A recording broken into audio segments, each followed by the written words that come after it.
Stop interrupting me.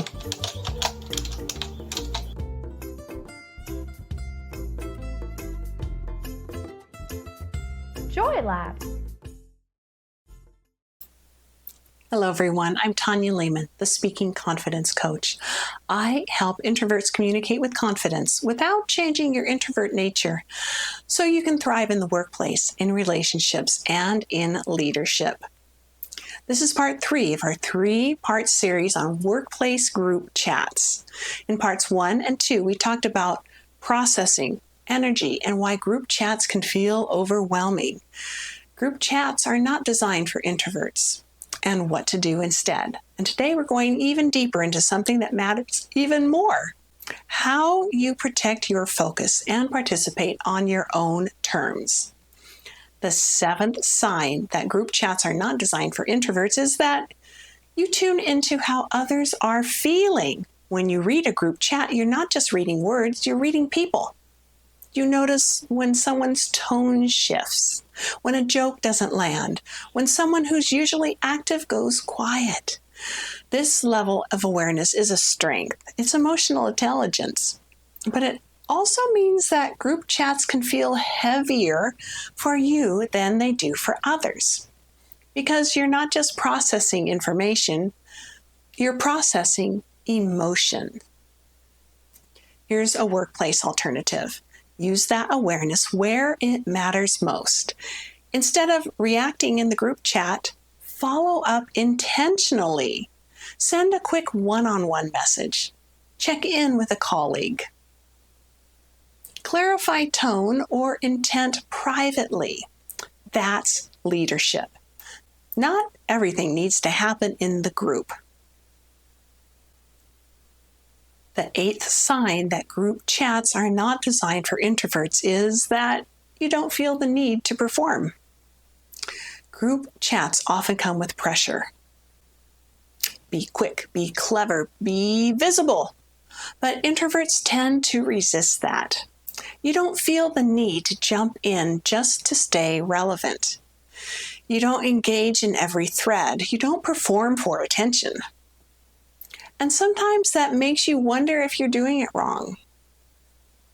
You're not. You simply have a different internal compass. You know what's worth your time and what isn't. Here's a workplace alternative. Give yourself permission to opt out of performative communication. You don't need to respond to every message. Match everyone else's energy. Be on all the time. Instead, choose intentional visibility. Speak up in meetings. That's important. Share ideas when your ideas are ready. Contribute where it counts. That's how you build respect, not by being constant, but by being consistent and meaningful. The 9th sign that group chats are not designed for introverts is that constant notification breaks your focus. Now, this one is practical and powerful. Every notification is a disruption. Every ping pulls you out of deep work. And for introverts, deep work is where you thrive. Thinking, observing, creating, solving problems. Research shows interruptions break concentration and reduce performance. But you don't need research to tell you that. You've felt it. You were focused, and then one message turned into 5, and suddenly your attention was gone. Here's a workplace alternative. Protect your focus like it matters, because it does.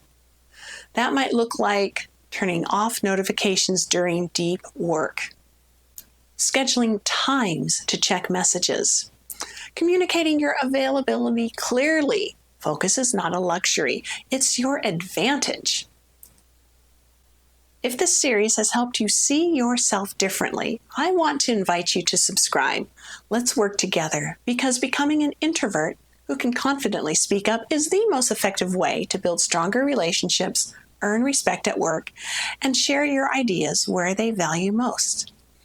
Check the description below for ways that I can support you. You don't have to keep up with the noise to make an impact. The 10th and final sign that group chats are not designed for introverts is that you engage on your own terms. This is where everything comes together. Introverts don't engage out of obligation.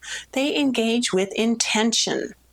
You may be quiet for a while, but when you speak up, you bring something valuable, something thoughtful, something clear, something worth hearing. And that's not inconsistency, that's strategy.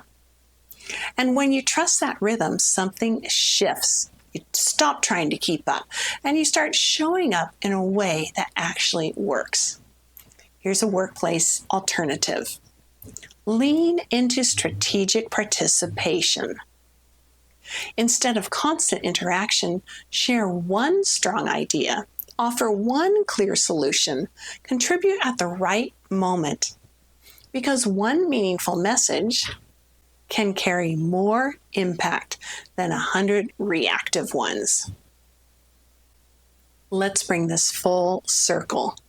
If you've stopped participating in group chats the way others do, that doesn't mean you're disengaged. It means you're discerning. You think deeply, you observe carefully, you contribute intentionally.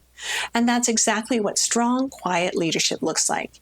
You don't need to change your nature to succeed at work. You just need to use it on purpose. I'm Tanya Lehman. You are valuable. You can speak up. Joy Lab. Learning done right. Learn more with Joy Lab. Like, subscribe, comment, share. Visit us at www.joylab.biz. Thank you.